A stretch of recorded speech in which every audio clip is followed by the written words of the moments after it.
alors boobu léegi yéen a koy évoqué muy la question du troisième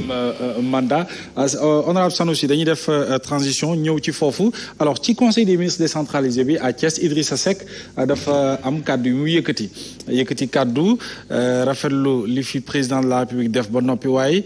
di sàkku ci moom mu jël décision ci cëppaandaw la boo xam ne du yàq dara ci li mu fi jotagum def est-ce que loolu bu ñu ko déggee et puis ay analyse politique yu ci bari def ci njàngat mais yow ban xalaat nga ci am ci bu ñu xamee ne est-ce que Idi kon nekkul di annoncer justement la fin de règne du président Macky Sall. c'est que xam nga il faut ñu bàyyi foog ne la ruse c'est de l'intelligence tant que les Sénégalais les hommes politiques n'ont pas compris que politique boobu jeex na. Sénégal dafa gaaw ci kii c'est un homme d'État qu'est-ce que c'est un homme d'État qu'est-ce qu'on a fait dans ce pays kan ma fa aleme sax on l'a pas defaruñ ko dañoo gaaw boo yàggee ci bëgg ñu ne oui il est intelligent pour tromper les gens idée li muy wax dara leeru ci Macky li muy def dara leeru ci affaire jubadi na gaa yi di def te nga affaire jubadi Macky Sall c'est-à-dire bu Sénégalais di rêver que Macky Sall day am beneen Macky ne prépare personne Macky moo bëgg a nekk candidat Idi di ko xalamal Idi xam na ne il a fini politiquement jeexal na qu'est-ce qu'il va faire man jigéen ñooñu du ma leen déglu xam nga du ma leen déglu parce que Macky Sall ne sera pas candidat ici c'est que Macky daf ñuy fi nekk nii dafay il veut changer le débat parce que le débat c'est sur la candidature de Macky Sall. non Idi ni mu waxee bu ñu sukkandikoo ci analyse politique yi ko jàngat dañu jàpp ne moom xëy na àndul ci troisième mandat et que il voulait wala il veut se positionner. non il veut nous divertir. ah oui vous pensez c'est-à-dire xam nga Idi. moo tax xam nga ñun nag suñu problème mooy le français là ni ñu koy manipuler moo tax nos juristes dañuy dugal ci lu ne c'est que Idi en faisant cette déclaration il suscite encore un débat est-ce que Solen ñu nekk nag ci au lieu de se concentrer sur l'essentiel ñu ngay toppatoo di wax est-ce que qu'est-ce que cela veut dire xoolal ça ne veut rien dire moom bokkatul Macky Sall bokkatul c'est que toog di réfléchir ce que Idi a dit ne nous intéresse pas parce que lui il ne sera pas candidat Macky ne sera pas candidat donc on n'est pas à ce sujet-là toog fi nag li ñuy wax mooy Macky Sall dama dégg bi ñuy prêter serment je l'ai dit à Madior ma ne ko que vaut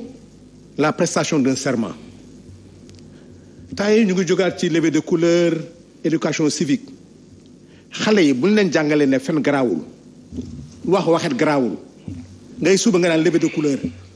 la parole donnée ba l'islam dafa tere fen tey xale yi nga ne tu veux faire revenir le civisme à l'école ne commencer ci autorité yi parce que la loi c'est quoi la loi c'est l'esprit Macky Sall nee na lii laa bëgg a def parce que kii nee na kii Diop notre frère ah kii le jeune de Mbour qui est décédé ci Mamadou Diop Mamadou Diop n'est pas mort pour rien Mamadou Diop n'est pas mort pour rien Macky Sall taxaw prêter serment ne man bàyyi naa Ndiou Ndiaye dootuma ci dugg ok moom moo xam lan mooy mu Ndiaye mu taxaw prêter serment wax bind dem ci kilifa yi diine yu wax dem partout ne bii mooy sama dernier mandat ñuy dugal fan ci constitution lañ bind quinquennat léegi bàyyi nañu mandat quinquennat c'est-à-dire ñu ngi ci affaire u njublang moo tax koo wax ne politicien nga rek mu bañ parce que ñoom politique mooy fen sàcc malheureusement jigéen ñi bu ñuy takk sax ay bijoux dañuy wax xawma lii du bijou politique c'est-à-dire bu dee bijou politique mooy bijou boo xam ne dafay furi deux couleurs dina am pourquoi nous hommes politiques on ne doit pas être des politiciens man soo ma ne politicien ma ne non je suis pas un politicien je suis un homme politique. mais souvent yéen a ngi wax président amul droit bokk te pourtant wax na ko le problème juridique ne se pose pas donc ci du côté peut-être du conseil constitutionnel moom am na xëy na lu mu jotagum xam que ne moom vraiment war na mën a bokk ci atum 2024 or que vous yéen a ngi continuer di wax ne mënut a bokk est-ce que bu ñu yeggee ba ci pandaw la xëy na bu conseil constitutionnel décider en sa faveur est-ce que mbir mi du leen a bett est-ce que du jël un peu du leen raw ci fenn fi ma laa jàng un président ne doit pas jouer avec son peuple il doit être franc loyal wax dëgg sama papa ni may toog suñu famille mu wax ñu dëgg noonu la président de la République di wax pour peuple am dëgg éduquer leen préparer leen on prépare une élection en 1 an impossible même la révision des listes électorales ñu ngi jubla xam nañu li ñuy préparer ça doit durer 6 mois il joue sur le temps te xam nañu fi ñu jëm ak ñoom c'est-à-dire président moo waratul toll fu muy di nax peuple am et je ne dis pas ni oui ni non je vais vous mettre devant le fait accompli bu président tolloo foofu rek wax dëgg yàlla ma xeeb ko. d'accord alors la question du troisième mandat Serigne Saliou lu njëkk bëgg naa convoquer profilu analyse politique bi ñu bëri nu ko jàngatee ñi ci ay analyse politique mooy Idrissa Seck dafa jàpp ne moom président de la République warut a war a mën a présenté wu ndax bu ko nee ci cëppaandaw la na nga jël décision boo xam ne du la yàqal dara ci li nga jotagum def ci parcours bu am solo bi nga def est-ce que mënuñu jàpp ne Idi dafay positionné wu et que bëggul benn yoon le président de la République mu présenté wu ci échéance boobu. En fait, Mohamed, Idrissa Seck, son entrée dans le gouvernement dafa amoon ay conditions yoo xamante ni moom la posé woon moom président Macky Sall man dans un de mes articles bindoon naa ko à l'époque ba ma ko bindee bien avant sax après gis naa des partisans de Rewmi à l'époque dañ ma wax lu ne wax déggoon naa ko ci parce que dama la wax ne Idi dina dugg ñu ne ma lu Idi bañal Wade du ko nangul Macky mais bi Idi duggee après ñoom man vaar leen ñu xam ne man am naa dëgg seen kaw en réalité ce qui s'est passé mooy y a eu un protocole boo xam ne signé depuis Paris entre Idi Macky en présence même d'un représentant du khalife des Mourides. Ah oui? Oui. Et le deal c'était quoi? Le deal c'était qu'en 2023 que Macky Sall dafay dégager que Idi mooy nekk le candidat de Benno Bokk Yaakaar.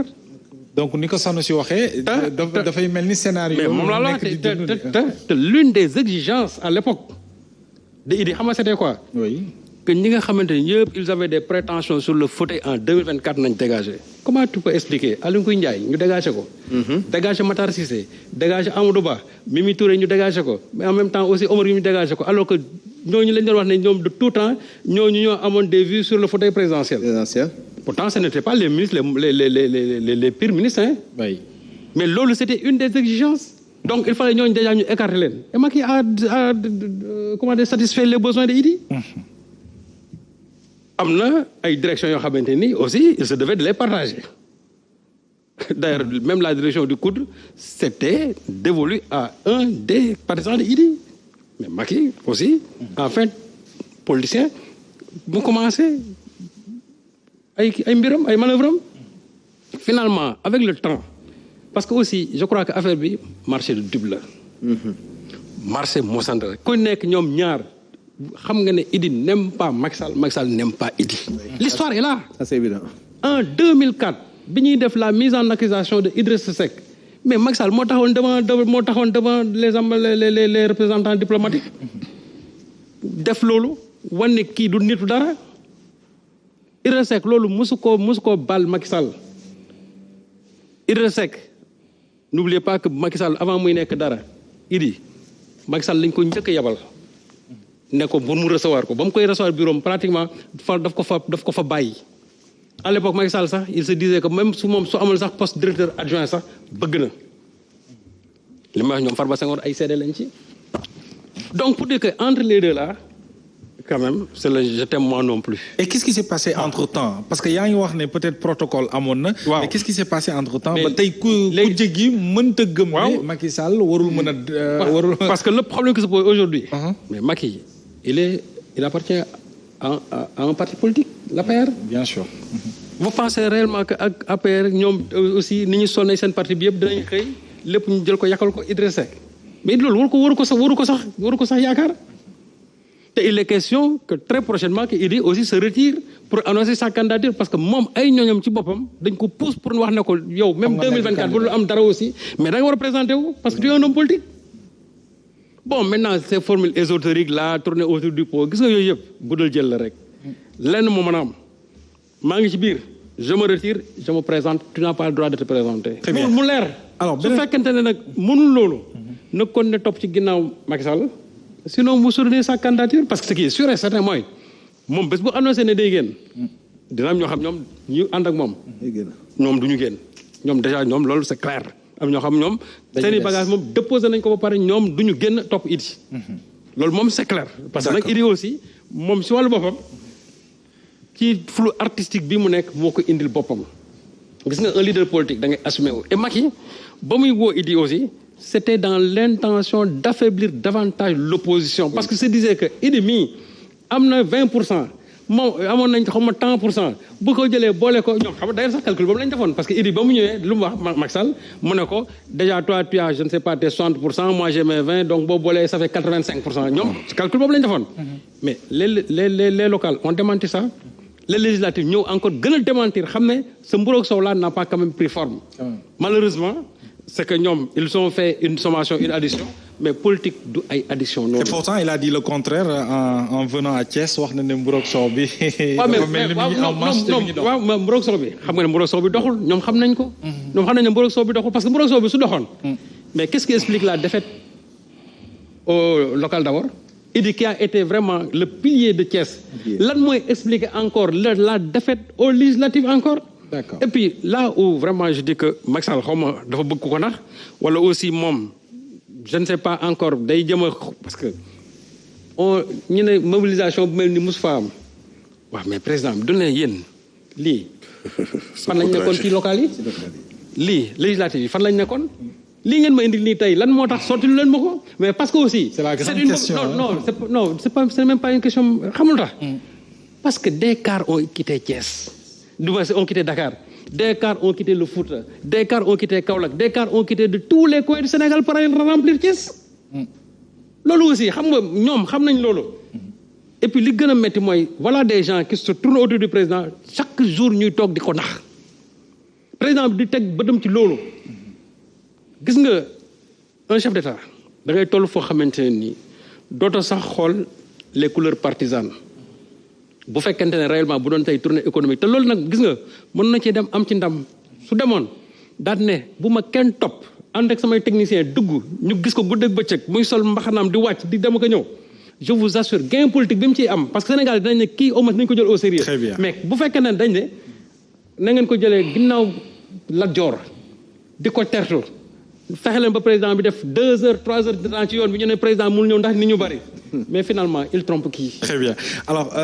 madame le maire dañuy des ci la question de la 3e candidature mu doon li agité également débat politique bi alors moom wax na ne le président de la République ba ne lu jëm ci wàllug juridiquement parlant le problème ne se pose plus donc on peut supposer que ne donc il peut se présenter et que loolu li koy gën a firndeel sax mooy ñi ko jege à travers la coalition Benno Bokk Yaakaar APR ak ñi koy jàppale ñoom wax nañu ne mooy seen plan A ba plan Z alors quelle devrait être la posture quand même de l'opposition à part bi ngeen yore comme quoi du bokk catégoriquement du bokk. Non, en fait c'est même pas quelle doit être la posture de l'opposition, c'est la posture du peuple. Parce que bis repetita lay doon. En fait 2012 man des fois j'ai comme l'impression que dañuy am benn brin d'amnésie. man nag je pars du principe que man ñun sax opposition bi ñun ñoo fautif en posant ce débat dans le sens où ce débat ne se pose pas ce débat a été réglé les vidéos sont là mbir yi niñ ko defee mi ngi fi et cetera vidéo bi débat bi réglé nag maintenant nag bés bu ñëwee ba tegu parce que man li xaw a doy waar ci sama xalaat mooy y avait je pense l'ancien xawma ministre xawma directeur des Sénégal de l'extérieur bu defoon émission Sori Kaba.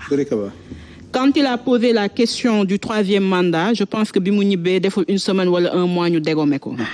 D'autres, dès l'instant où ils ont dit non au 3e mandat, Moussa Diop wax ñu dégommé ko. Et malheureusement, il y a même pas un mois, am na ñu def une grande manifestation xamatuma ban hôtel la pour dire oui au 3e mandat kenn dégommé mu leen. moo tax même bu ma bëggee rester sur ces principes là am na doute buy ñëw. beneen bi la dernière fois dama ànd ak une délégation de la ville de Dakar ñu doon dem di jaale ji benn doomu soxna bu wàññeeku am benn pa bu wax lu am solo boo xam ni je pense que loolu war nañ ko sax def sujet de dissertation mu ne dañu ne nit tant que waxagoo joxegoo sa kàddu buur nga boo xasee ba joxe sa kàddu jaam nga muy benn mu ne deuxièmement am na benn chef religieux bu ñëpp xam dafa ne nit boo demee ba diggee dara nga dem nga toog quelque temps nga xam ni lii su ma ko defee damay loru xam nga lan réponse leen jox dafa ne def ko te loru parce que yaa ko wax donc ce qui veut dire que ñun li ñuy wax nii naan respect et cetera bi ñu doon kaas naan wàdd waxeet et cetera du loo xam ni opposition bi wala jeunes yi ñoo ko créé mais c'est le soubassement même de nos valeurs sénégalaises et africaines mooy que nit bu joxee kàddoom muy moral bi dafa war a dem jusqu'au bout et loolu day reposer encore une fois un sujet qui pour man dépassé woon nañ ko mooy le respect de la parole donnée mooy l'éthique en politique mooy ce que nous devons donner comme exemple à la génération que nous sommes et à la génération qui vient et moo tax ma jaaxle jour boobu bi ma gisee un jeune ministre taxaw devant la télé dire faire appel à l'insurrection xam nga lan mooy appel à insurrection mu ñëw mu ne ma yow Aïda boo génnee dinaa indi 5000 nit ñu ñëw doo dem si on était dans un pays de droit ce ministre day ñëw toog wax de quel droit mu koy wax parce que temps wu Lat Joor ak Alboury weesu na. Est-ce que c'était pas pour répondre aux jeunes de l'opposition qui disent que ne dañuy génn parce que c'est notre droit waxuma génn xeex dañu ne man tout le temps ku ma déglu di nga xam waxuma dañuy génn xeex dañuy génn revendiquer li nga xam ni mooy suñu droit le droit de manifester le droit de circuler et le droit d'avoir une liberté d'expression te liberté d'expression bi fi mu gën a mettee Ousmane Diagne dañ ko tëj 6 mois ndax émoticône reetaan non en fait c'est un sujet sérieux en fait bi mu génnee dafa defaat reetaan et je n'ai pas rigolé quand même je n'ai pas rigolé parce que 6 mois on arrête un père de famille simplement parce qu'il a rigolé may rappelé wu ni que ñun ñu doon teg ci mbedd mi et ça je parle am ay témoins ñu may déglu man ñang dama daan dem ñu may naan feu may wuti essence ñuy taal dama koy wax ñëpp di dégg tey ñoo nekk de l'autre côté bëgguñu gëmloo ni que ñun li ñu doon xeex en 2011 ce n'est plus valable en 2024. Souvent aussi c'est le problème des politiques. Non c'est pas le problème parce que li ñu doon def monsieur oui li ñu doon c'est def pas le problème des politiques. Parce que man je refuse qu'on mette les politiques dans le même sac. Je vous rappelle que dans les années 80, il y a des gens qui ont vécu dans la clandestinité. Je pense que c'est le mot exact, sama prononciation moo am problème. Ñu exilé leen. On a vu des gens qui se sont battus corps et âme pour la liberté d'expression, pour rek ñu mën a wax. Xam nga Marine Le Pen, c'est la personne la plus détestée, entre guillemets, par nous Africains. En France, on dit qu'elle est le Front National Mais Marine Le Pen, elle a une liberté de parole. En France, kenn terewu ko mu def ay meetingam etc. Ça c'était un exemple teg. Donc pour revenir sur le sujet. Oui. Man, je pars de la présomption que et des fois loolu la je dirais pas les hommes politiques ñenn ñi di fàtte les Sénégalais ne sont pas des moutons. Ils ne sont pas des moutons. Les Sénégalais ku ñëw nga ne ko benn bouteille là dama la ko ci yokkal non les Sénégalais votent par conviction. Les Sénégalais adhèrent à un projet. Ils adhèrent à une vision. Donc tey ku ñëw ne je rejoins le président de la République simplement parce que am na wala nga ni je rejoins l'opposition alors que aujourd'hui ère numérique bi ñu nekk nii. tey loo wax tey parce que nit mën nga fàtte. nañu def en sorte ba ñuy mën bu ëllëgee dans 10 ans ñu koy répéter. Et en résumé li may wax rek mooy Sénégalais benn valeur bi ñu gën njëkkee am mooy li ñu wax nañ koy def. Et ça damay def benn digression Mbacké fi ñu def tey émeute yi. Quelle est la particularité de Cheikh Ahmadou Bamba? Il a résisté. Il a toujours défendu li nga xam ni moom loolu la gëm pour sa population parce qu'au-delà de prêcher une parole il a été un militant des droits, de ses droits en tant que noir, de ses droits en tant que musulman, mais de ses droits juste en tant qu'être humain. Tey foofu la ñu defee jëf ji ñu def. Man ku ma mënti xam ni je n'ai jamais été anti-Sonko, je n'ai jamais été avec Sonko. Que tey ma nekk ko que ma bañ ko nekk am na mbir boo xam ni tey ñun ñëpp buñ ko xoolee lenn la mooy les principes qu'on ne doit ni négocier et qu'on ne doit pas marchander parce que principe yi moo tax ñuy wax lan mooy constitution moo ñu sut. Donc tey fi ñu toll. man je pense que ce débat là de 3e mandat mënuñu ko teg parce que 3e mandat mënul am. mais foofu laay jëm sax Aïda. ki sanu mi ngi ko doon wax sànq aujourd'hui ñu ngi dem ci 2024. mais xamaguñu des candidatures se sont déclarées mais xamaguñu kenn wóorugul ci candidat yooyu noonu ne di nga bokk alors ci saa si ñu ne ñu ngi liggéey ci amnistie Karim ak Khalifa Ababacar Sall. est-ce que du gën a ubbi jeu politique bi waaye diviser peut-être ni ko ñenn ñi xalaatee l'opposition pour quand même éliminer quelques adversaires politiques. gawuma ni c'est pour diviser l'opposition parce que l'opposition n'est pas uniforme dans le sens où on parle des gens socialistes, on parle des gens de droite, ñeneen ñi ne ñoom amuñu idéologie. Donc l'opposition n'est pas uniforme. Beneen bi mooy man je préfère ne pas parler peut-être précisément de Karim Wade parce que je me suis battu contre lui quand on l'a arrêté. J'avais dit que on avait raison de l'arrêter. Donc foofu du ma fa dugg. Mais ku mel ni Khalifa Sall ñu xañ ko ay droit wam dañ ko war a delloo. Ku mel ni Karim peut-être parce que tey am na lu ñu xam mooy le fonds Covid bi ñi nga xam ni rapport bi da leen épinglé woowuñu ci kenn. ñi nga xam ni bi ñu toogee ñun bu la nit nuyoo sax nga daw raxasu dund dans l'insécurité nit ñi ñëw njublang xaalis bi nga xam ni dafa war a dem ci le Sénégalais bi nga xam ni il est démuni ñooñu kenn woowu leen. Donc bu dee tey y a une impunité Karim tamit dañ ko war a indiwaat ci ay droit wa mu nekk un citoyen comme la. Maintenant on ne justifie pas l'impunité et dañuy def benn appel mooy je pense que tous les citoyens et citoyennes naissent libres et égaux. S'il y a une égalité de chance et de droit, nañu bàyyi ku ci nekk li nga xam ni mooy ambition mu def ko. Maintenant nag une élection présidentielle, c'est une proposition, c'est un programme. Une proposition, un programme. Il y en a qui vont voter par sentiment. Il y en a qui vont voter parce que nit ki dañ ko fan. Il y en a qui vont voter parce qu'il y a un programme. Donc, nañu bàyyi que les Sénégalais. Ku bëgg dem. Ku dem en plus, au-delà de ñi dem ñu dem, la liberté de choix qui est une liberté fondamentale dañ ko jox. Absolument. Alors Moussa ñu ngi koy wax sur la question de la troisième candidature ñu bëri jàpp ne le président warut a mën a bokk en 2024 et pourtant souvent on voit le contraire parce que des meetings, des mobilisations, des rassemblements ay ñu di ko investir vraiment ñi aussi di ko plébisciter alors ñu jàpp ne kon te moom wax na ne mbirum bu dee ci wàllu yoon rek le problème ne se situe pas là-bas. Alors aujourd'hui kon mën nañu jàpp ne le président mën na toog ba mu nekkoon ne day déposer candidature pour dem 2024. Alors aujourd'hui xeex bi ngeen xeex ci non au troisième mandat est-ce que aujourd'hui loolu buñ ci tàbbee mbir yi du doon am jeexital ci par rapport ak ni réew mi mel tension bi gën a yokk ak sénégalais yi nga xam ne madame la maire wax na ko léegi ñoom ñoo njëkk a bañ peut-être la candidature du président de la République jëm 2024. waaw xam nga ñun au niveau de la grande coalition Gëm sa bopp. fi ñuy taxaw mooy ñun waxuñu question de mandat léegi question de candidature sax la ñuy wax président Macky Sall warul sax jéem nan day rassembler ay dossiers pour dem conseil constitutionnel di leen jébbal ay dossiers waru ko sax jéem warul bokk bay exercer un mandat xam nga balaa ngay am mandat da ngay nekk candidat d'abord moom warul nekk candidat warul bokk parce que épuisé na ay cartouches am ñu foofu lañ taxaw. Même lors des législatives yi nga xam ne moom moo écoulé suñu cheval de bataille fan lañ ko accès woon dañu woon wax non à la troisième candidature du président Macky Sall. moo tax le président Bougane di ñu wax nii suñu ma falee su ma nekkee à la tête de ce pays li may njëkk a def moom mooy problème mu mandat ak ay problème mu constitution moom laay njëkk a régler. parce que pour nga gouverner un pays il faut nga am benn cahier de charge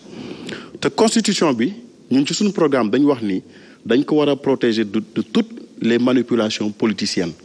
nga xam ni bépp modification boo ci bëgg a def balaa muy entrer en vigueur dafay jël benn durée boo xam ni xëy na sax yow day fekk nga jeexal sa ñaari cartouche maanaam 15 ans après ngi lay mën a dugg te buy dugg day jaar ci adoption assemblée nationale loolu ci boppam dafay nekk loo xam ne dafay protéger constitution bi benn le président Bougane Gueye Dany n'étant pas un politicien de souche mu nekk un produit du privé am un parcours am loo xam ni aussi daf ko def ci réew mi ñu jàpp ni suñu amee ku mel noonu à la tête de ce pays dina am changement yu radical yoo xam dina ko def ci li nga xam ni mooy yorinu réew mi mu nga xam ne dañu am yorin bu jub boo xam ne dafay sell parce que jàpp nañu ni le président Macky Sall li koy poussé pour muy dem di demander une troisième candidature lan moo ko ci poussé mooy scandale yu bari yi nga xam moo ko wër nga xam ni famem yëpp le giron familial giron APR bi yëpp dañ leen a épinglé ci ay rapport yoo xam ni day ñëpp jot nañ ci loolu bokk na ci li nga xam ni moo koy poussé pour muy laaj une troisième candidature pour se protéger beneen bi mooy ku mel ni président Idriss Seck sànq am na suma co-débatteur bi lu mu wax léegi mais dama jàpp ni bi muy xeex question de troisième candidature su Wade ku jàkkaarloog Wade xeex lu mel noonu Macky Sall waxatuñ ko parce que su Wade dafa dem comité directeur consulter un juriste ku mel ni Guy Carcassonne nga xam ni bokk na ci les juristes les plus éminents du monde mu consulter ko ñu ne ko président Wade mënut a def une troisième candidature mu yow jàkkaarloog Abdoulaye Wade wax ko loolu. dama jàpp ni tey bu jàkkaarloog le président Macky Sall wax ko loolu lu dëgguloo ci moom te utiliser na un langage très diplomatique. muy wax na ko ni fexeel ba génn am porte de sortie boo xam ne honorable nga rester sur les langues de la postérité. loolu dama jàpp ni tam lu am solo la te président Macky Sall war na dégg signaux yooyu. beneen bi mooy ñun au niveau de la grande coalition Gëm sa bopp. li ñuy wax mooy dañu war a former citoyens yi ba nga xam ni li nga xam ne mooy réew mi daf koy jéem a servir par le travail rien que par le travail nga xam ni politiciens yi ak ñi nga xam ne ñoo mel ni Macky Sall ak ñi fi nekk. dinañ fi jóge nga xam dañuy am une rupture boo xam ni réew mi dañ koy mën a servir par le travail ñu combattre li nga xam moom mooy complaisance parce que réew mi boo gisee mu nekk ci tension yi yëpp complaisance rek moo ko waral rapport yi fi am injustice parce que justice ba léegi sévirul ku mel ni Seynabou Ndiaye Diakhaté bi muy dem lu mu wax dossiers yi jébbal naa ko procureur wala jébbal naa ko Serigne Bassirou Gueye mais Serigne Bassirou Gueye lan moo tax intenté wul ay actions judiciaires lan moo tax et autant bu nekkee un opposant boo xam dafa def benn infraction bu ndaw wala mu def un délit mineur mais pouvoir bi daf yëpp dafay agité wu pour yóbbu ko ci yoon loolu mooy li nga xam ni tey ñun dañuy toog di ko ñaawlu beneen bi mooy troisième candidature ci réew mi di ko fi évoqué sax jàpp ma ni dina jur jàmm beneen nga xam dama koy ñaawlu et c'est non moins important mooy moment bi nga xam ni ci la tension yi commencé jóg te président Macky Sall waroon nañ ñun ci épargner mooy moment bi nga xam ni surtout Cheikhul Khadim muy le xalifatul am di tarixatul Mouridiyya Cheikh Mountakha réaliser un chef-d'œuvre muy complexe universitaire ba mu def fële ca Touba dëkk bu sell bi moment bi waroon nekk moment boo xam dañ koy yëkkati mu nekk en apothéose ñu ériger ko en exemple wane lan mooy njëriñu dërëm ak ngërëm lan mooy njëriñu yorin bu sell ériger ko en exemple pour ñi nga xam ñoo ñuy gouverner di ñu administrer lan mooy njëriñu jubal parce que loolu jubal moo tax ñu mën a réussir projet boobu délai d'exécution yi respecté nañ ko xaalis bañ ci waroon dugal nañ ko ci te amul lenn loo xam dafa fuy te dem ci benn poche. D'accord moment bii nag buñ ko choisiree dem di fa sànni ay lacrymogène damay jàpp ni loolu mi ngi sappe lu doy waar loo xam ni dañ ko waroon yëkkati. wan ko sénégalais mu nekk un exemple. ñu xam ni lii mooy développer réew. mais pas ay calcul politicien. damay def deuxième mandat damay def troisième mandat. Très bien et puis foofu laa bëgg a dellu si waat sax parce que ci dernière information yi honorable député gis nañu ne li fa yàqu ca Mbacké bokk na ci locaux Sonatel yi lañu